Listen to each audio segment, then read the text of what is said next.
Tokoh yang satu ini memecahkan rekor sebagai perempuan pertama yang menjabat sebagai Ketua DPR RI. Disebut-sebut sebagai putri mahkota PDI Perjuangan yang mulai mengepakkan sayap dalam kontestasi Pilpres 2024. Bagaimana kemudian tokoh ini menjawab beragam isu politik seputar pemilu 2024? Sudah bersama saya hari ini Ketua DPR RI sekaligus Ketua DPP PDI Perjuangan Puan Maharani. Apa kabar? Baik, alhamdulillah, terima kasih Mbak Puan sudah meluangkan waktu untuk CNN Indonesia di tengah kesibukan sela-sela mempersiapkan Interparliamentary Union Forum. Kita sekarang ada di Bali untuk mengikuti sidang IPU ya Mbak ya.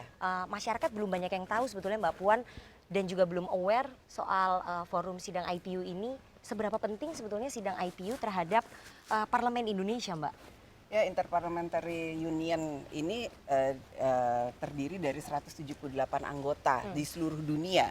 Dan ini sekarang sidang yang 144 ada di Bali, Indonesia, dan alhamdulillah Indonesia bisa menjadi tuan rumah dari IPU yang sekarang ini. Ya, bahwa apa pentingnya, kemudian kenapa kita harus menjadi penyelenggara ini sangat penting. Karena Indonesia harus bisa ikut berperan di dunia internasional, berperan di global, bukan hanya parlemen di Indonesia saja atau hanya di dalam negeri, tapi juga di dunia internasional. Dan di event IPU ini tentu saja 178 negara itu membicarakan isu-isu yang tentu saja sedang hangat dibahas di internasional. Dan saat ini yang akan dibahas di IPU 144 itu terkait dengan climate change dan tentu saja pandemi COVID-19. Agendanya berarti climate change dan juga pandemi COVID-19. Tapi kalau agenda spesifik yang ingin dibawa oleh DPR RI, Parlemen Indonesia dalam forum IPU ini apa sih Mbak selain dua itu? Tentu saja dua hal tersebut dan satu lagi ada terkait dengan women parliamentarian, yaitu bagaimana peran perempuan-perempuan khususnya Parlemen Indonesia di dunia internasional. Dan sekarang ini kan alhamdulillah di Indonesia ini ada ketua DPR pertama perempuan yang termuda yang bisa menjadi sekarang, karena sekarang jadi tuan rumah di Indonesia, saya juga menjadi presiden assembly-nya di IPU. Dan alhamdulillah juga saya juga ingin menunjukkan bahwa saat ini di DPR RI itu sudah ada 21,6% kalau nggak salah 123 orang anggota DPR perempuan. Itu suatu hal yang sangat membanggakan buat Indonesia. Mbak, ini kan hampir 3 tahun Mbak Puan menjabat sebagai Ketua DPR RI perempuan pertama. Ini di tengah pandemi. Pasti banyak masalah, banyak negosiasi-negosiasi yang mungkin alot begitu ya Mbak ya. Banyak nggak sih sebetulnya yang meng-underestimate Mbak Puan ataupun meremehkan gitu? Karena kan mayoritas politik kita itu didominasi oleh kaum laki-laki begitu Mbak. Ada nggak sih yang suka underestimate gitu? Oh, menurut kamu gitu ya? Itu menurut versi banyak orang Mbak gitu. Karena kan jumlahnya banyak laki-laki. Ya saya harapan saya tidak. Tapi kalau ada ya kan pro kontra itu biasa. Dan nggak mungkin juga saya bisa menyenangkan hati semua orang. Tapi yang penting saya kerja-kerja, saya lakukan hal-hal yang ada di DPR sebagaimana mekanismenya. Saya juga ingin membuat lembaga DPR itu menjadi lembaga yang berwibawa, modern dan terbuka. Modern itu apa sih maunya gitu. Saya mau tuh DPR itu sekarang secara bertahap tuh sudah mulai paperless misalnya. Kemudian saya maunya green, jadi saya kurangi tuh penggunaan plastik. Misalnya minuman itu pakai botol ya, simple-simple kayak begitu. Dan kenapa saya mau juga DPR itu terbuka. Saya membuka ruang publik untuk bisa masuk memberikan masukannya terkait dengan isu-isu yang penting yang ada di DPR. Dan saya mau DPR itu menjalankan semua legislasi, penganggaran dan pengawasannya itu secara profesional. Jadi mekanisme harus dijalankan secara baik dan benar, jangan ada kegaduhan. Kan alhamdulillah kan selama 3 tahun ini tidak ada kegaduhan di DPR, cukup kondusif. Semuanya bisa diselesaikan secara musyawarah dan mufakat, gotong royong, dan nggak ribut-ribut lah. Kita semua tuh alhamdulillah merasa kompak. Kalaupun ada dinamika yang namanya politik kan, tapi semua hal yang kemudian dilaksanakan di DPR bisa berjalan sebagaimana mestinya. Jadi itu aja, saya berusaha menjalankan amanah ini sebaik-baiknya dan menjaga wibawa lembaga DPR untuk jadi lebih baik kinerjanya. Artinya mematahkan stigma bahwa perempuan juga bisa memimpin lembaga yang mayoritas isinya laki-laki begitu ya Mbak ya? Alhamdulillah maunya seperti itu Maunya seperti itu. Mbak Puan tadi kan Mbak Puan sempat sebutkan ya bahwa dalam masa 2019 ke 2024 ini ada 123 politisi perempuan yang berada di Senayan. Memang ini belum memenuhi kuota keterwakilan perempuan 30%. Tapi dari kacamatanya Mbak Puan kalau melihat 123 politisi perempuan ini sudah bisa mewakili aspirasi perempuan di Indonesia dalam produk legislasi? Paling tidak sudah perempuan-perempuan di parlemen itu sudah cukup mewarnai. Walaupun ya kuota 30% itu belum terpenuhi. Saya sih berharap ke depannya ini bukan hanya 30%, bahkan lebih dari 30% perempuan-perempuan Indonesia itu bisa berkiprah di dunia politik. Dan ya di DPR sudah cukup mewarnai. Jadi kalau di mana-mana, di komisi, di AKD itu semuanya sudah ada perempuannya. Saat Mbak Puan menjadi ketua DPR dan 123 politisi perempuan ada di gedung DPR begitu ya, ada harapan besar ya Mbak bahwa rancangan undang-undang tidak pidana kekerasan seksual RUU TPKS yang sudah terombang-ambing selama 6 tahun ini kemudian bisa disahkan. Tapi kok kayaknya negosiasinya alot sekali. Kenapa sih Mbak penyebabnya yang menyebabkan ini menjadi sangat buntu dan sulit sekali untuk disahkan? Menurut saya sih nggak buntu ya kan, di periode saya akhirnya alhamdulillah ini bisa disahkan. Dan hanya tidak dalam waktu yang katanya 6 tahun itu kan, saya aja baru menjabat sebagai ketua DPR aja 3 tahun. Artinya nggak sampai 3 tahun, bahkan baru dibahas tuh tahun 2021, kembali masuk ke prolegnasnya tahun 2021, dan kemarin tahun 2021 lagi kemudian kita bisa mensahkan di rapat paripurna. Kenapa kemudian belum dibahas juga? Karena ya ini masalah teknis aja, mekanisme saya kan yang juga ada di depan meminta supaya segera undang-undang RUU TPKS ini bisa segera dibahas. Tapi saya juga tidak mau menerjang atau kemudian melompati mekanisme yang ada. Karena ada proses mekanisme ya, seperti misalnya rapat pimpinan, rapat badan musyawarah, kemudian ada surat menyurat antara ketua DPR dengan presiden atau pemerintah dengan DPR gitu kan. Itu semua sudah selesai dan sekarang dalam masa sidang ini akan mulai dibahas. Anda bisa jamin nggak bahwa RUU TPKS ini bisa disahkan sebelum Anda berakhir di 2024? Insya Allah optimis. Optimis bisa disahkan ya. Itu janjinya ketua DPR perempuan pertama dalam sejarah parlemen Indonesia ya, harus bisa disahkan RUU TPKS. Dan yang paling penting aja ini bukan masalah harus cepat atau harus buru-buru, tapi yang paling penting adalah ini bermanfaat untuk mencegah dan melindungi korban-korban kekerasan khususnya perempuan dan anak. Jadi kita buru-buru tapi kemudian nanti misalnya di judicial review oleh MK atau kemudian ada elemen masyarakat yang merasa banyak sekali masukan-masukan mereka yang tidak masuk dalam niat baik tujuan bahwa RUU ini bisa bermanfaat buat melindungi dan mencegah kekerasan yang ada di Indonesia. Jadi lebih baik alon-alon asal kelakon. Iya, tapi nggak boleh juga terlalu alon gitu. Mbak Puan, ini kan tadi Mbak sempat bilang ya bahwa yang namanya dinamika di politik itu pasti ada, nggak mungkin nggak ada. Kita pengen tanya bagaimana sih kemudian bernegosiasi dengan 575 anggota DPR dari 9 fraksi. Susah nggak sih menyatukan banyak kepala ini dari 9 fraksi? Yang harus dipahami 9 fraksi itu adalah perwakilan dari 9 partai politik yang ada di Indonesia yang mempunyai keterwakilan di DPR RI, artinya nasional. Jadi semua hal yang kemudian menjadi satu persetujuan, menjadi kebijakan, apakah itu setuju tidak setuju, tentu saja di DPR itu diwakili oleh pimpinan fraksi. Jadi ya kalau kemudian harus ada lobby-lobby itu dilakukan oleh pimpinan fraksi yang nantinya sesuai mekanismenya hasil dari pimpinan fraksi itu dibawa ke komisinya yang nantinya juga akan komunikasikan kepada pimpinan DPR. Jadi apa yang menjadi keputusan itu adalah keputusan bersama kita yang tentu saja prosesnya itu sudah dalam proses tingkat 1. Kalau tingkat 1 sudah selesai, baru masuk tingkat 2 dan lain sebagainya. Jadi ya bahwa ada dinamika, namanya politik, kalau nggak ada dinamika ya nggak seru. Tapi yang penting kami insya Allah sudah bersepakat bahwa semuanya itu harus dibicarakan bersama, musyawarah dan mufakat untuk kepentingan bangsa dan negara. Jadi anaknya Bu Megawati, Soekarno Putri, cucunya Bung Karno itu memberikan privilege saat melakukan negosiasi politik Mbak, atau nggak berpengaruh sama sekali Mbak? Ini bukan anaknya Megawati Soekarno Putri, ini ketua DPR yang memimpin satu lembaga yang sejajar secara undang-undang dengan presiden, gitu kan. Jadi orang mungkin melihat saya ya kebetulan ketua DPR-nya anaknya Ibu Mega, tapi yang saya lihat juga bahwa ya secara ketua DPR saya yang membawahi lembaga ini. Jadi setelah semua proses itu dilakukan, ya tentu saja nanti suara dari ketua DPR tentu saja akan dilihat sebenarnya seperti apa. Oke, jadi nggak ada kaitannya antara keturunan begitu ya dengan cara bernegosiasi secara politik begitu ya Mbak ya, karena kan nggak bisa memilih memang ya. Jadi bagaimana proses yang membentuk mental kita begitu ya Mbak ya. Ya kan saya nggak bisa milih, saya dilahirkan oleh ibu yang mana atau siapa, atau kakek saya itu siapa ya. Alhamdulillah saya sudah bisa lahir dari keluarganya Bung Karno. Oke, sering curhat nggak sih Mbak sama Ibu kalau misalnya sedang buntu? Karena kan Ibu Mega punya pengalaman yang sangat panjang dan Mbak Puan dulu juga pernah cerita bahwa sering mengikuti perjalanan politiknya Ibu karena mungkin kalau sedang menemui kebuntuan curhat ya layaknya ibu dan anak lah Mbak gitu. Ya sebagai ibu dengan anaknya pastilah curhat, kalau nggak ada curhat ibu dan anak, oh ya saya manusia biasa ya, saya manusia biasa loh, perempuan biasa juga ya, yang nggak mungkin.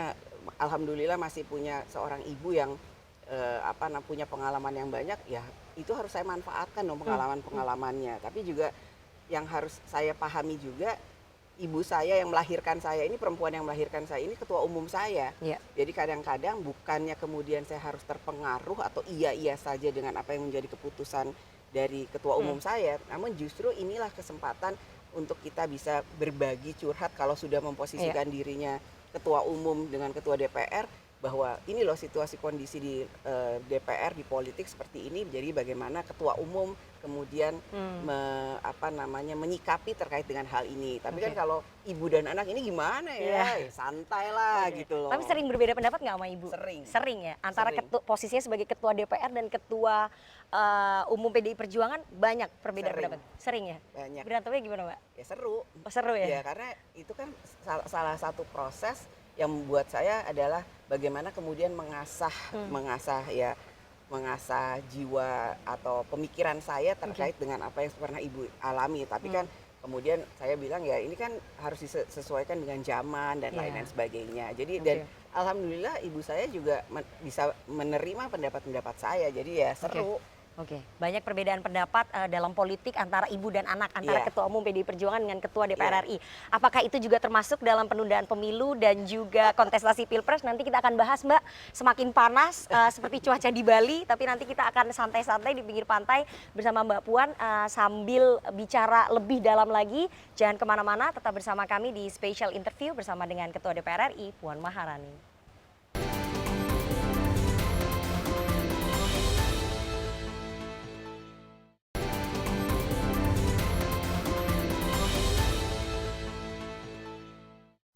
Anda masih menyaksikan CNN Indonesia Special Interview bersama saya Rifana Pratiwi dan saya masih bersama dengan Ketua DPR RI Puan Maharani.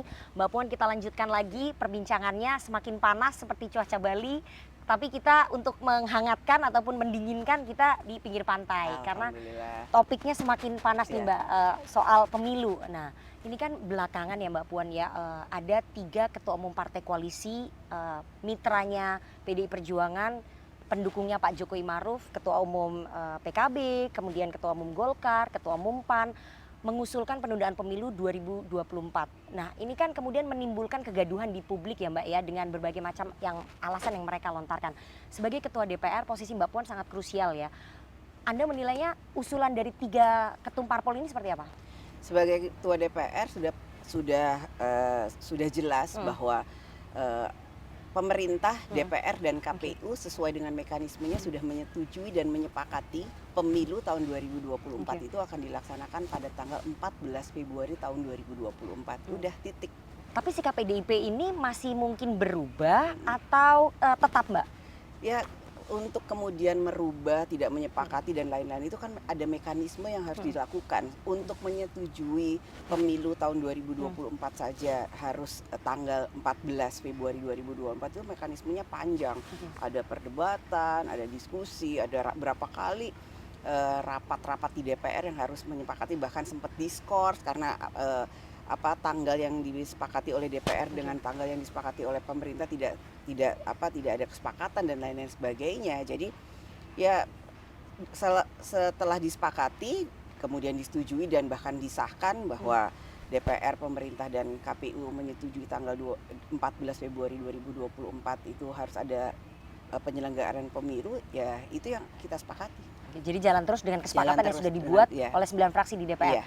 Mbak Puan, informasi yang kami dapatkan Ibu Megawati sekitar 2 minggu yang lalu mengumpulkan anggota DPR RI dari PDI Perjuangan dan juga DPP, pengurus DPP. Di situ kemudian Ibu memberikan instruksi soal sikap tegas PDI Perjuangan menolak penundaan pemilu. Ya. Itu betul, Mbak? Jadi memang ada satu rapat yang disampaikan bahwa menurut instruksi Ketua Umum bahwa tahapan-tahapan penyelenggaraan pemilu sesuai dengan kesepakatan DPR dan pemerintah ya segera dilaksanakan, bahwa pemilu akan dilaksanakan tanggal 14 Februari ya itu kan sudah clear bahwa kami kemudian mentaati mengikuti tak semua kesepakatan tersebut sesuai dengan tahapannya untuk ditindaklanjuti oleh fraksi PDI Perjuangan yang ada di DPR. Oke, tapi betul nggak sih Mbak bahwa instruksi yang diberikan oleh Ibu Megawati itu menanggapi ataupun karena Ibu Megawati mendengar ada perpecahan ataupun perbedaan pendapat di internal PDIP soal penundaan pemilu. Jadi ada yang bergerak sendiri mendukung penundaan, kemudian ada yang ikut perintah dari Sekjen dan juga Ketua Umum. PDI Perjuangan solid, itu yang harus saya sampaikan, bahwa kita semua mengikuti apa yang menjadi arahan Ketua Umum. Kalau kemudian ada gimmick-gimmick, ada dinamika di lapangan, itu kan mungkin itu suara pribadi, tidak menjadi suara resmi partai atau kemudian suara resmi fraksi DPR, PDI Perjuangan yang ada di DPR. Jadi ya yang didengar ya yang resmi saja. Oke, yang didengar yang resmi saja dari Ketua Umum, dari Sekjen DPP dan juga dari Ketua DPR RI, gitu ya Mbak ya. Tapi ini begini ya, Mbak, banyak informasi yang juga kita dengar bahwa untuk bisa menunda pemilu dan juga memperpanjang masa jabatan presiden itu pintunya yang paling legal, paling aman adalah melalui amandemen konstitusi. Seperti kita tahu bahwa PDI Perjuangan kan juga berusaha untuk menggolkan amandemen konstitusi untuk menetapkan pokok-pokok haluan negara ataupun PPHN. Kalau kemudian konsensus partai ini tercapai, kemudian mereka ingin barter, oke, PDIP boleh dapat PPHN melalui amandemen konstitusi dan kami dapat perpanjangan ataupun penundaan pemilu. PDIP nggak masuk angin, Mbak? Ini harus dibedain nih urusannya antara GBHN plus penundaan. Jangan menjadi satu kesatuan karena tujuan dari apa yang menjadi cita-cita PDI Perjuangan untuk mengamandemen Undang-Undang Dasar itu hanya satu pasal saja yang terkait dengan garis besar haluan negara dengan cita-cita bahwa kelangsungan kepemimpinan pemerintah terkait dengan kebijakan-kebijakan besar itu harus bisa diselenggarakan dan diteruskan oleh siapapun yang kemudian menjadi pimpinan negara sehingga apa yang menjadi cita-cita bangsa dan negara itu bisa berkesinambungan titik. Jadi kalau kemudian ada wacana lain jangan disamakan atau diikut sertakan dalam cita-cita PDI Perjuangan awalnya nih. Karena ini dua hal yang sangat berbeda. Dan untuk bangsa dan negara konsensus itu tidak bisa kemudian dibarter begitu saja. Karena ini beda sekali urusan ke masa depan bangsa plus untuk satunya lagi penundaan kekuasaan. Jadi ya itu yang bisa saya sampaikan terkait dengan garis-garis besar haluan negara. Memang PDI Perjuangan sampai saat ini kita akan cooling down dulu karena belum waktunya di masa pandemi Covid seperti ini bahwa pemerintah bangsa ini masih menghadapi situasi yang sangat besar, masalah yang sangat besar. Jadi kita fokus saja lah bagaimana Covid ini segera berakhir, ekonomi bangkit, pemulihan ekonomi, pemerintah ini bisa menjalankan yang menjadi tugas dan kewajiban dengan sebaik-baiknya sehingga meninggalkan legacy yang utuh bagi bangsa dan negara ini. Tapi terkait dengan penundaan dan lain-lain sebagainya, ya saya sebagai Ketua DPR tentu saja menyampaikan bahwa ya itu tadi secara resmi DPR, pemerintah dan KPU sudah menyetujui bahwa kita ini akan melaksanakan pemilu tanggal 14 Februari 2024. Kan tidak bisa kemudian mau hari ini setuju, besok enggak, setuju lagi. Itu mekanismenya panjang. Jadi ya kita harus hormati hasil keputusan kita di lembaga resmi yang diakui dan tentu saja sesuai dengan undang-undang dan konstitusinya. Jadi PDIP nggak akan ngotot untuk amandemen PPHN begitu ya, kalau kemudian nanti di tengah jalan ada yang membonceng soal penundaan pemilu ataupun perpanjangan masa jabatan? Enggak. Lebih baik mundur? Bukan mundur, tapi kita lihat timing yang tepat. Dan tidak bisa kemudian hal-hal lain itu dijadi satu dengan hal ini. Ini masalahnya buat kami itu ada bagaimana kesinambungan bangsa dan negara ini bisa berjalan sebagaimana mestinya. Kalau ini kan urusan 5 tahun sekali nih, dan sesuai undang-undang kan sudah jelas bahwa periode masa jabatan presiden itu memang hanya 2 kali. Untuk menggoyang sikap PDIP itu menawari Puan Maharani sebagai wakil presiden penggantinya Pak Maruf Amin. Itu juga saya bingung ya, caranya di mana ya?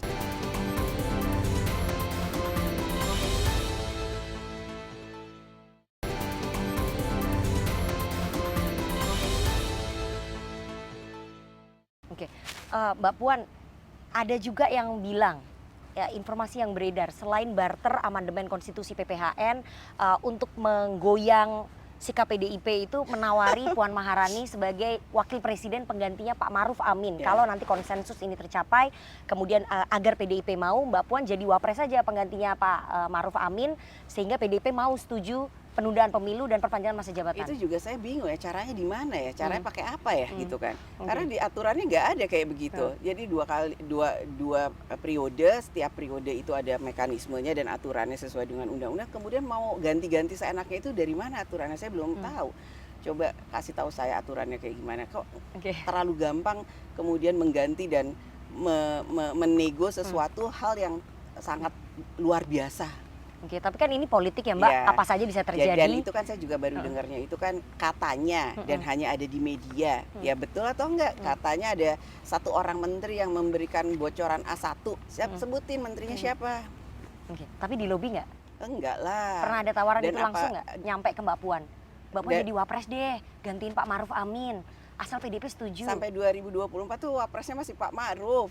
Udah itu aja. Jadi nggak pernah ada yang datang? Nggak ada yang datang. Menteri-menteri nggak ada yang datang? datang? Kalau dia mau datang, coba ayo datang saya. Berani nggak datang? Gitu. Jadi nggak ada yang datang ya Mbak? Nggak ada yang datang. Karena ini sikap PDI Perjuangan katanya menjadi penentu. Jadi semua pemilu 2024 ini nasibnya ada di PDI Perjuangan. Kalau PDIP berubah sikap, maka demokrasi kita dalam bahaya. Jadi sikap PDIP ini sangat ditunggu Mbak. Ya sikap PDIP itu sudah jelas bahwa kita akan menghormati semua keputusan yang resmi sudah disepakati oleh lembaga dan undang-undang yang kemudian mengaturnya, dan kita akan lakukan tahapan-tahapan pemilu sesuai dengan aturan dan mekanismenya, akan ditindaklanjuti oleh AKD yang ada di DPR sehingga sampai rencana pemilu, tahapan pemilu, anggaran pemilu itu kan nanti akan dibahas bersama-sama dengan DPR. Dan ya insya Allah kita sama-sama doakan semoga pemilu tahun 2024 yang akan dilaksanakan tanggal 14 Februari bisa berjalan aman, lancar, jujur, adil, dan berguna, bermanfaat bagi bangsa. PDIP udah siap banget nih kayaknya ikut pemilu. Udah siap dan yakin menang Mbak? Amin, insya Allah. Ini Mbak bicara soal menteri, tadi Mbak Puan udah mention ya salah satu menteri yang nggak disebut namanya, tapi saya sebut aja namanya ya. Ada salah satu menteri koordinator Pak Luhut Bin Sarpanjaitan sudah bicara kemana-mana mengklaim bahwa hasil big data yang dimiliki oleh Pak LBP ini menunjukkan percakapan di media sosial 110 juta orang, yang mayoritas 60% kemudian mendukung penundaan pemilu dan 40% kemudian menolak penundaan pemilu. Anda percaya nggak dengan klaim itu? Pertama, saya belum pernah lihat big datanya. Dan yang kedua, kalau kemudian PDI Perjuangan diklaim menjadi salah satu bagian dari 110 juta masyarakat itu, mana datanya? Karena data kami tidak menyatakan seperti itu. Itu aja.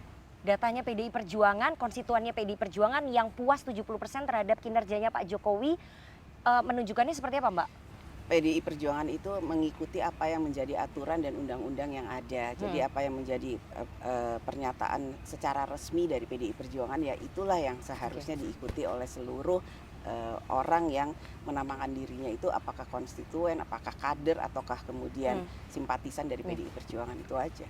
Tapi hasil big data yang diolah oleh internal DPP PDI Perjuangan memang menunjukkan hasilnya sama dengan hasil survei yang lain, bahwa kita mayoritas survei, menolak. kita punya survei, saya nggak bisa bilang bahwa ini sama seperti hasil survei yang dibikin Pak Luhut ya. Tadi kan disebutin Pak Luhut atau big data seperti apa. Tapi kita kan juga punya data-data yang menyatakan berapa sih sebenarnya konstituen kita, berapa pemilih kita, yang mana ya seharusnya mereka itu yang mengikuti apa yang menjadi instruksi dan keputusan dari DPP partai. Oke.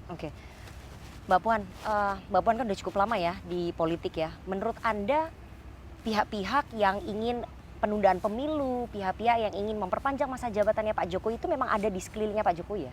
Ya mungkin saja, bisa saja, karena Ya mungkin dengan menunjukkan data, kemudian menyatakan bahwa Indonesia masih butuh Pak Jokowi, atau kemudian Indonesia masih membutuhkan pemimpin yang sekarang dalam masa sulit yang seperti ini karena pandemi COVID yang masih ada dan lain-lain sebagainya. Ya itu mungkin saja, tidak mungkin seorang presiden itu sepertinya terkungkung sendiri, nggak punya teman atau nggak punya lingkungan yang datang dari berbagai macam kalangan lah.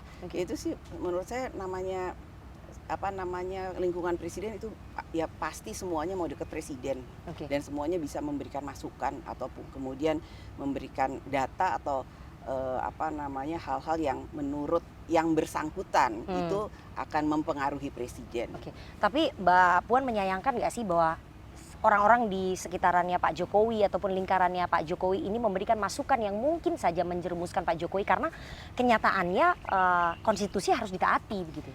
Yang saya bisa sampaikan adalah saya meyakini bahwa Presiden Jokowi itu pasti mempunyai keteguhan hati untuk bisa menjaga apa yang menjadi amanah dan amanat yang diberikan kepada rakyat Indonesia yang memilih pada satu periode pertama dan periode kedua, untuk bisa menjaga hal tersebut sampai masa berakhirnya tahun 2024 itu. Dan boleh saja orang memberikan masukan, boleh saja orang memberikan data, tapi ya itu kembali lagi kepada Presiden Jokowi. Dan Pak Presiden juga kan sudah menyatakan orang-orang yang kemudian ingin mengatakan bahwa akan ada penundaan atau perpanjangan itu adalah orang-orang yang menjerumuskan beliau. Jadi saya meyakini hal itu. Kabarnya sudah ada pertemuan antara Bu Mega dengan Pak Jokowi membicarakan soal penundaan pemilu. Oh masa sih, saya kok belum dengar sih. Ada juga lihat-lihat tanaman. Oh nggak ada ya? Jadi pas lihat-lihat tanaman itu nggak ada bisikan-bisikan begitu? Ya mungkin banyak bisikan tapi kan rahasia.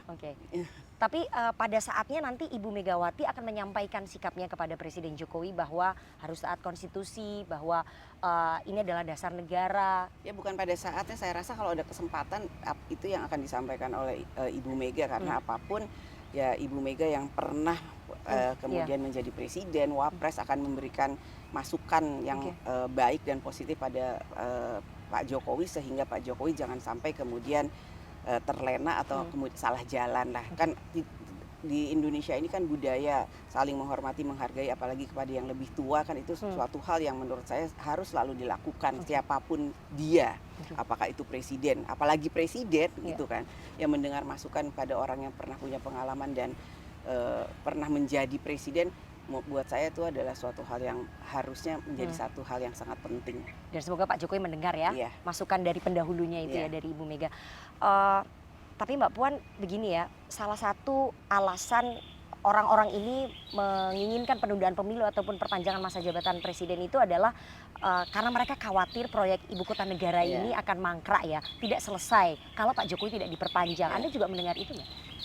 Saya dengar di berita dan ada juga orang-orang yang mengatakan seperti itu. Tapi kan ya inilah, itu kan satu tantangan komitmen pemerintahan sekarang ini bahwa sudah mempunyai satu itikat baik, satu keinginan atau niat baik untuk bisa membuat satu ibu kota baru yang ada di Kalimantan, Pasir Penajam Utara, sehingga masyarakat atau masyarakat yang ada di luar Jawa itu tidak menjadi Jawa sentris saja, tapi menjadi Indonesia sentris. Artinya pemerataan ekonomi, pemerataan kesejahteraan, pemerataan sosial, ekonomi, budaya, politik itu bisa kemudian tersalurkan juga di wilayah di luar Jawa gitu kan.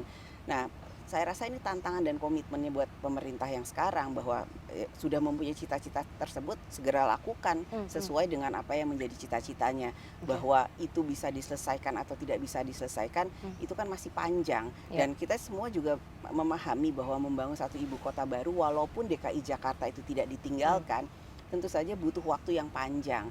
Tentu saja ini harusnya sudah dipertimbangkan dan dipikirkan matang-matang, bahwa tidak mungkin membangun satu ibu kota baru itu hanya waktunya 5 tahun, bahkan ini sekarang cuma 3 tahun gitu kan setelah disahkannya undang-undang tersebut. Jadi ya kita sama-sama bergotong royong, kita memberikan keyakinan kepada pemerintah bahwa ya tetap lakukan komitmen tersebut, buktikan kepada rakyat bahwa legacy ini bisa kita buktikan walaupun butuh waktu yang panjang. Mbak, kita sempat dengar loh Mbak Puan ini salah satu pihak yang mengkhawatirkan proyek IKN ini kalau mangkrak kemudian tidak selesai dan berujung menjadi kasus korupsi. Jadi di awal-awal itu kami dengar Ketua DPR sangat concern sekali, Anda sangat khawatir bahwa proyek ini akan mangkrak dan menjadi kasus korupsi. Itu benar nggak Mbak? Ya betul, karena apapun ini proyek yang melibatkan banyak kementerian lembaga, bahkan banyak sekali permasalahan yang ada. Dan kalau kita lihat juga datang ke IKN, itu kan masih satu wilayah kabupaten yang semuanya itu masih hijau. Jangankan bicara pembangunan, bicara masalah tanah adat, bicara hayati, hewani dan lain sebagainya itu juga menjadi satu pertimbangan. Jadi memang masalahnya banyak, masalahnya rumit. Karena itu saya tentu saja ini sudah disepakati menjadi undang-undang, komitmen pemerintah tetap saja saya hargai dan saya mendukung untuk tetap adanya program IKN itu, tapi ya tentu saja akuntabilitas, keberlangsungan, kemudian bagaimana proses ini bisa berjalan sesuai dengan harapan rakyat semuanya itu harus tetap dijaga karena ya apapun tidak mungkin ini hanya dijaga oleh pemerintahan Pak Jokowi. Pemerintahan yang selanjutnya pun tentu saja harus bisa menjaga apa yang menjadi cita-cita ini. Oke, tapi di tengah situasi ekonomi kita yang belum stabil, beban APBN yang sangat berat, sebagai mitra kerja pemerintah, Mbak Puan tidak memperingatkan ataupun menyarankan agar berhati-hati karena kan ini investornya belum ada yang masuk ya Mbak. Artinya APBN kita akan terbebani oleh pembangunan IKN. Dari awal sebagai Ketua DPR saya sudah sangat concern, bahkan saya sudah menyampaikan kepada pemerintah hal-hal yang menjadi concern saya tadi yang seperti disampaikan, jangan sampai mangkrak, jangan sampai tidak akuntabilitas, anggarannya dari mana, uangnya dari mana, dan ya itulah masalahnya itu banyak sekali.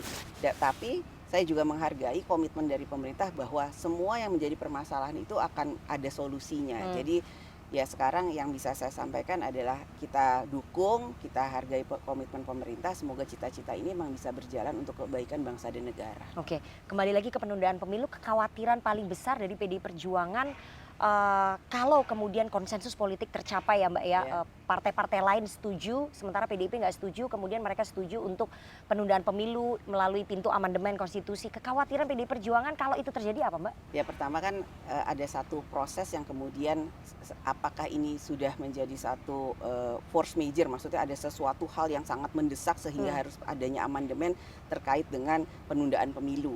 Biasanya kan penundaan pemilu itu kalau kemudian terjadi force major, apakah bencana nasional yang wah hebat sekali sehingga tidak bisa, atau terjadi hal-hal yang wah luar biasa sampai tidak bisa tertanggulangi sehingga harus ada penundaan. Apakah itu sudah terjadi? Kan sampai saat ini insya Allah jangan sampai terjadi. Itu yang pertama. Yang kedua tentu saja saya melihat bahwa sampai hari ini kalau kita melakukan itu, apakah kemudian ini akan tidak menjadi presiden ke depan jika suatu saat nanti kalau sudah terjadi pergantian-pergantian pemerintahan atau presiden kemudian merasa bahwa masih populer, masih dibutuhkan dan masih lain-lain sebagainya, itu kemudian ada perpanjangan lagi. Itu kan ini harus kita simak dan kita perhatikan baik-baik dan jangan juga kemudian ini kemudian merugikan rakyat. Gak ada jaminan ya Mbak ya, kalau sudah diperpanjang terus kemudian karena keenakan diperpanjang lagi. Mbak Puan, setelah ini kita akan bicara lebih dalam lagi soal kontestasi Pilpres 2024, kesiapannya seorang Puan Maharani seperti apa. Tapi jangan kemana-mana, kita akan kembali usai jeda. Tetap bersama kami di CNN Indonesia Special Interview.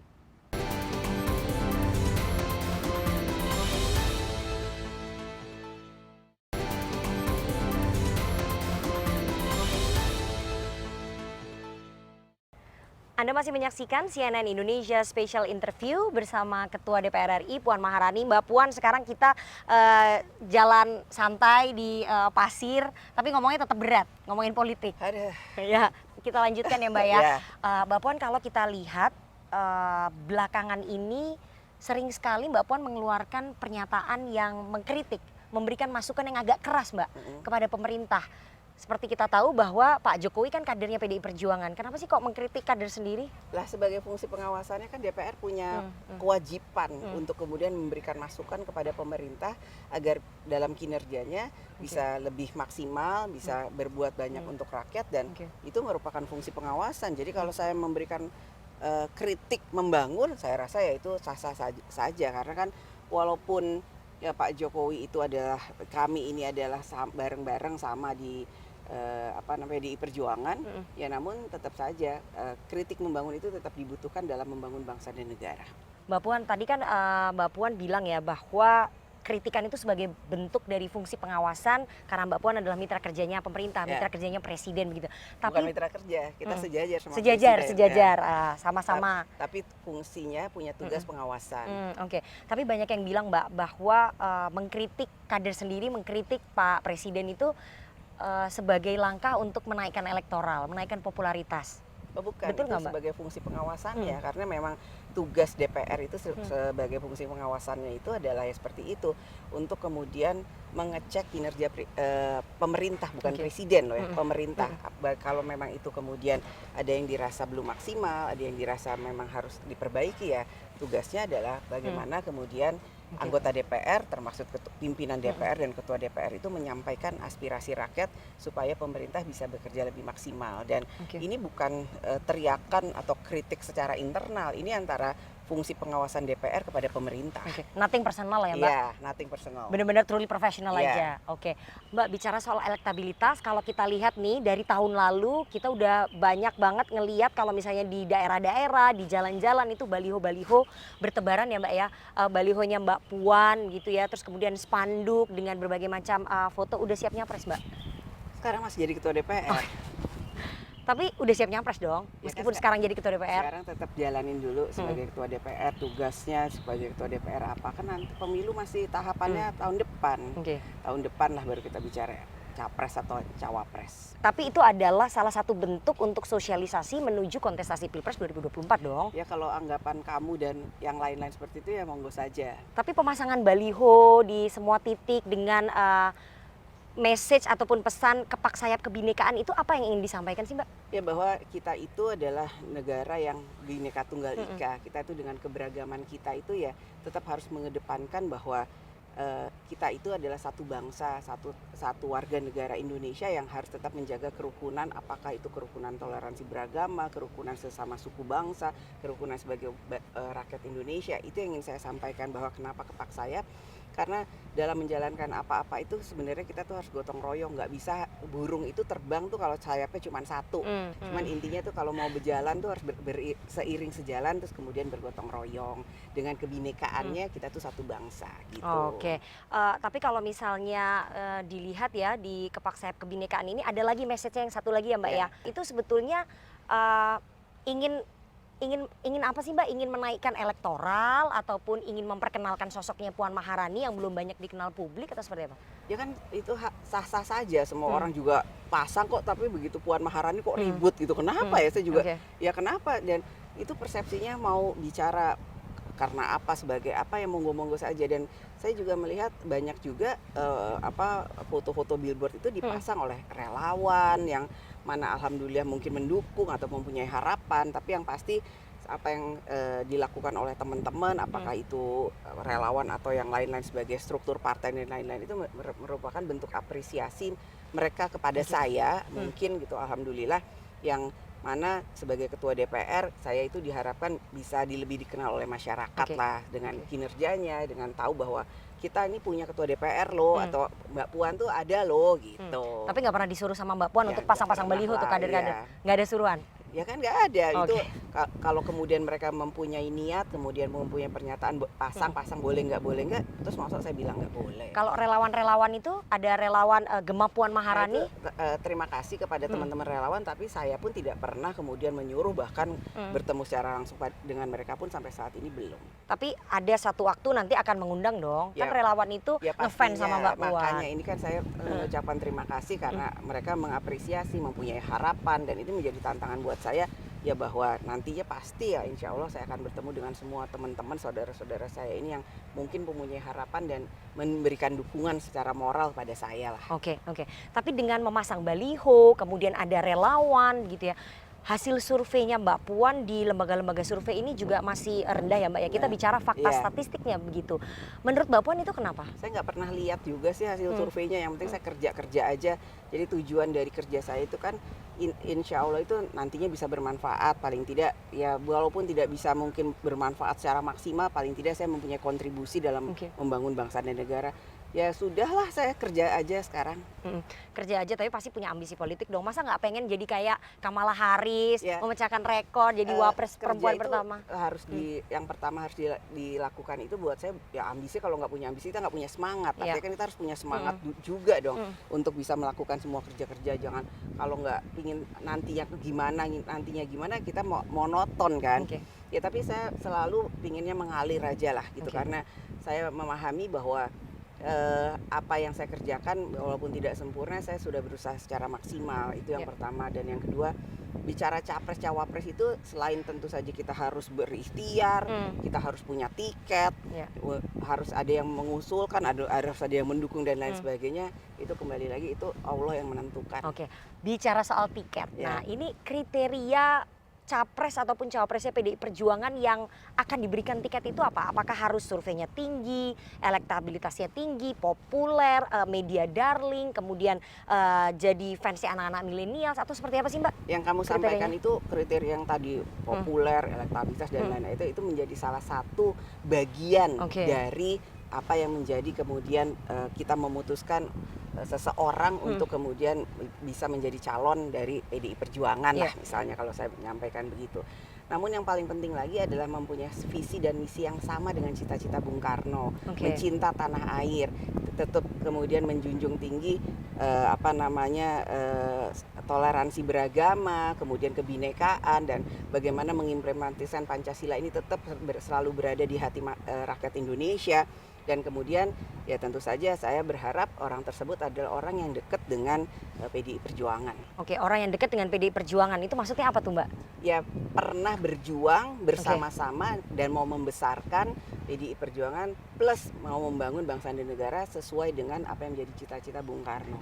Tapi pasti dari kader PDI Perjuangan dong kalau ya itu begitu. Kan ini yang tahu rahasia ini cuma Ibu Mega, saya aja belum tahu. Karena hak prerogatifnya di Ketua Umum itu. Ya. Tapi Mbak Puan pernah nggak sih diajak bicara oleh Presiden Jokowi? Karena kan kalau kita dengar Presiden kan suka mengundang nih tokoh-tokoh yang mau berkontestasi di Pilpres. Kabarnya Mbak Puan salah satunya yang pernah diundang nggak untuk bicara Pilpres? Sering ketemu sama Presiden Jokowi tapi nggak pernah ngomong itu. Jadi tanya Pak sama Presiden Jokowi. Jadi sama sekali nggak pernah ditanya gimana hasil surveinya? Ya nanya itu kan random ya, bisa umum nanya si ini gimana, si ini gimana. Ya tapi kalau mau nanya jawabannya tanya Pak Jokowi. Oke. Komunikasinya jika ada perlu suka berkomunikasi, dan jika ada acara kami berkomunikasi. Kok ini kesannya kayak saya musuhan gitu sama Pak Anies? Karena ya kan ada perbedaan ideologi ya.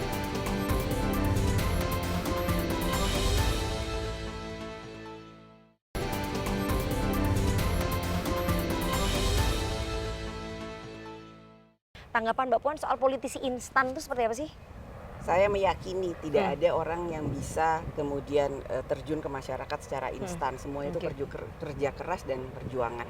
Oke, Mbak Puan, ini bicara soal kontestasi Pilpres 2024, banyak yang memasangkan koalisinya PDI Perjuangan dengan Gerindra, banyak yang memasangkan Anda dengan Pak Prabowo Subianto.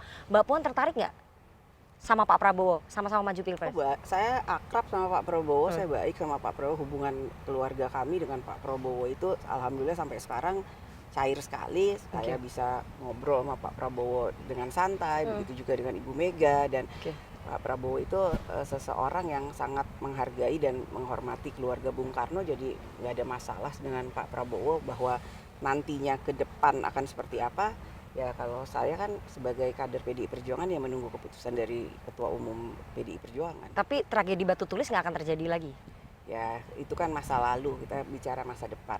Oke, jadi peluang berkoalisi ataupun duet dengan Pak Prabowo itu terbuka ya? Peluang dan koalisi menuju kontestasi 2020 terbuka dan berpeluang dengan siapa saja. Oke, tapi mengingat PDI Perjuangan kan perolehan kursinya jauh lebih banyak dibandingkan dengan Gerindra. Tentu saja PDIP ingin capresnya dari partai internal dong, bukan dari partai lain. Ya kalau kita melihat dengan jumlah perolehan suara dan PDI Perjuangan hari ini alhamdulillah merupakan partai yang sudah punya tiket untuk maju kontestasi, ya harapan dari PDI Perjuangan tentu saja PDI Perjuangan pada saatnya akan mempunyai calon presiden untuk menuju kontestasi tahun 2024. Tapi kan dinamika politik itu ya bisa berubah-ubah. Tapi nggak mungkin maju sendiri, meskipun PDIP bisa maju sendiri, memajukan calon sebaiknya sendiri. Memang kita itu bisa bersama-sama dengan yang lain.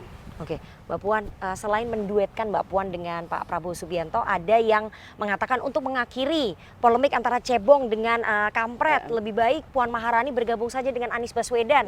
Tertarik nggak, Mbak? Ya mungkin saja, nggak ada yang tidak mungkin di politik, semua dinamika itu bisa terjadi ya. Tinggal kita lihat lagi tahun depan lah bagaimana ceritanya. Sudah ada pertemuan nggak? Politik. Bisa aja, saya sering suka juga secara tidak sengaja bertemu dengan Pak Anies di acara-acara, ya itu aja. Komunikasinya? Komunikasinya jika ada perlu suka berkomunikasi, dan jika ada acara kami berkomunikasi. Kok ini kesannya kayak saya musuhan gitu sama Pak Anies? Karena kan Ya ada perbedaan ideologi ya. Banyak yang bilang. Jadi untuk menyatukan nasionalis religius jadi satu aja. Gitu. Perbedaan politik itu kan ya di politik, tapi pertemanan, silaturahmi kekeluargaan, saya rasa saya sama Pak Anies nggak ada masalah. Jadi kenapa kayak ada musuhan ya? Nggak ada musuhan. Kalau nggak ada masalah berarti terbuka ya, semuanya untuk duet terbuka, tapi sama kan semua dengan siapa saja selama itu kemudian mempunyai visi dan misi yang sama dalam membangun Indonesia ke depan. Oke. Mbak, kalau kemudian nanti Ibu Ketua Umum, Ibu Megawati Soekarno Putri kemudian menentukan capres dari PDI Perjuangan bukan Mbak Puan, artinya Anda tidak mendapatkan tiket capres dan cawapres. Rencana selanjutnya apa? Ya sekarang Ketua DPR, nanti saya lihat kalau memang tidak ada tiket untuk menjadi capres dan cawapres yang mana sampai sekarang kan kita juga nggak tahu. Yang tahu itu cuma Bu Mega aja, saya aja anaknya nggak tahu. Kalau saya cari-cari tahu, Ibu Mega juga udah tunggu dulu Puan sampai waktunya. Sekarang kerja untuk rakyat. Ya kita lihat bagaimana penugasan saya selanjutnya, karena sebagai kader partai tentu saja ini bukan bicara ibu dan anak. Kalau bicara ibu dan anak mungkin kan saya bisa, saya maunya cuman ini aja gitu kan, maunya cuman jadi ini kan ini bukan masalah cuman-cuman. Tapi bagaimana kemudian penugasan itu ditugaskan kepada saya dan saya merasa saya mampu dan nantinya akan bermanfaat, itu aja. Dan sampai saat ini belum ada pembicaraan ke arah sana. Belum ada pembicaraan ke arah sana, tapi pembicaraan di internal PDIP soal target menang pemilu legislatif 2024 pasti sudah dibicarakan ya. Targetnya berapa sih, Mbak? Ya targetnya tentu saja paling tidak kami harus bisa mempertahankan jumlah anggota fraksi PDI Perjuangan di nasional, dan ya target yang selanjutnya kami berharap bahwa kita bisa nambah lagi anggota fraksi yang ada di nasional. Ya tentu saja dengan bertambahnya jumlah anggota fraksi PDI Perjuangan yang ada secara nasional, itu tentu saja jumlah suara yang akan kami peroleh itu akan jauh lebih banyak atau tinggi daripada yang kemarin perolehan tahun 2019 ya. Untuk PDIP, untuk Anda sebagai pengurus teras PDIP, lebih penting mana, menang pemilu legislatif atau menang pilpres? Ya pileg dan pilpres sama-sama. Harus menang dua-duanya, karena kan kemarin udah menang 2 kali pileg pilpres, yang ini sekarang harus juga menang. Insya Allah ya, namanya cita-cita kan boleh, dan harapan insya Allah ya kita mau hat-trick 3 kali. Hat-trick 3 kali, menciptakan sejarah ya. Oke, Mbak, ideologinya PDI Perjuangan itu ideologinya Bung Karno, bahwa Ibu Megawati Soekarno Putri menjadi ketua umum sudah sangat lama ya.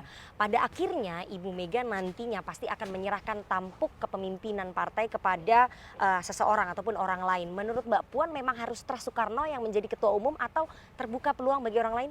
Sampai saat ini kan memang secara langsung atau tidak langsung kan seluruh kader PDI Perjuangan itu masih berharap bahwa sebagai pengikut ideologisnya Bung Karno, mereka masih berharap bahwa akan ada Teras Soekarno yang tetap menjaga pemikiran-pemikiran ideologi Bung Karno, kemudian cita-cita dari Bung Karno di PDI Perjuangan.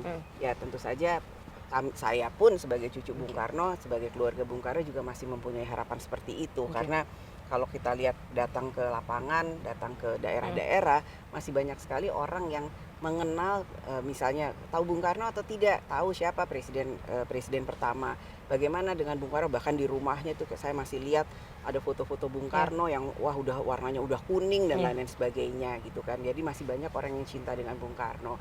Jadi kalau memang nantinya pada saatnya itu dimungkinkan ada salah satu dari Teras Soekarno yang kemudian mampu dan sanggup serta pernah berjuang bersama-sama dan mempunyai cita-cita dan keinginan untuk tetap bisa membangun PDI Perjuangan itu ke depan, ya saya tetap berharap bahwa nantinya Ibu Mega tentu saja sudah memikirkan dengan pertimbangan yang sangat matang akan memberikan tongkat selanjutnya itu kepada salah satu Teras Soekarno. Salah satu Teras Soekarno ya. Jadi harus Teras Soekarno, tidak terbuka pintu bagi di luar Soekarno menjadi ketua umum PDI Perjuangan. Selama masih ada Teras Soekarno yang mampu dan mau melanjutkan cita-cita Bung Karno, saya masih berharap bahwa PDI Perjuangan akan diteruskan oleh Terah Soekarno. Lebih memilih jadi ketua umum PDI Perjuangan atau presiden atau wapres? Ketua DPR. Oh, loh, enggak, ini maksudnya ke depannya, Mbak. Ya berandai-andainya terlalu jauh. Sekarang ketua DPR aja belum selesai. Jadi saya mau menjalankan tugas saya sebagai ketua DPR itu sebaik-baiknya dulu. Ya nanti yang lain-lain mengalir saja, dan track record, kinerja, kesanggupan dan kemampuan itu kan ya kita lihat lagi lah. Paling tidak ya harusnya orang bisa menilai secara positif bahwa Puan Maharani itu mampu atau tidak ya dilihat dari kinerjanya. Jangan karena mungkin saya jarang tampil, saya nggak mau narsis atau dan lain sebagainya, terus Puan nggak pernah kerja, lihat dulu dong kerjanya gitu. Kita sebagai orang juga, saya manusia biasa, punya banyak kekurangan, dan salah satu hal yang kemudian mungkin orang nggak mengenal saya karena mungkin tidak mau mengenal saya, karena sudah ada stigma yang Puan nggak pernah kerja, Puan hanya karena dari mempunyai privilege jadi nggak bisa apa-apa ya. Tapi tolong objektif lah dalam menilai seseorang. Terakhir, ambisi tertinggi dalam politiknya seorang Puan Maharani itu apa? Ya, alhamdulillah saya pun tidak menyangka bahwa umur 40 saya sudah diberikan kesempatan untuk jadi Menko pertama termuda perempuan. Kemudian umur 45 alhamdulillah juga menjadi ketua DPR perempuan pertama dan termuda juga. Jadi buat saya ini suatu hal yang sudah luar biasa. Saya betul-betul sangat beruntung bisa punya posisi seperti ini. Bahwa punya ambisi yang lain ya selain posisi ini, ya tadi lagi kerja, ikhtiar, perjuangan hanya bisa ditentukan oleh Allah aja. Oke. Waktu Mbak yang akan menjawab bagaimana kinerja dari seorang Puan Maharani dapat diapresiasi oleh publik, dan waktu juga yang akan menjawab apakah Anda mendapatkan tiket dalam kontestasi Pilpres 2024 baik sebagai capres dan juga cawapres. Nanti kita akan ketemu lagi Mbak, semakin panas kayaknya kontestasi Pilpres 2024. Terima kasih Mbak Puan. Terima kasih, insya Allah. Sudah meluangkan waktu untuk CNN Indonesia di Pulau Dewata. Sekali lagi sukses, sampai jumpa nanti di kontestasi Pilpres 2024. Dan pemirsa, itu adalah wawancara saya dengan Ketua DPR RI sekaligus Ketua DPP PDI Perjuangan Puan Maharani. Saya Rifana Pratiwi pamit, sampai jumpa di wawancara berikutnya.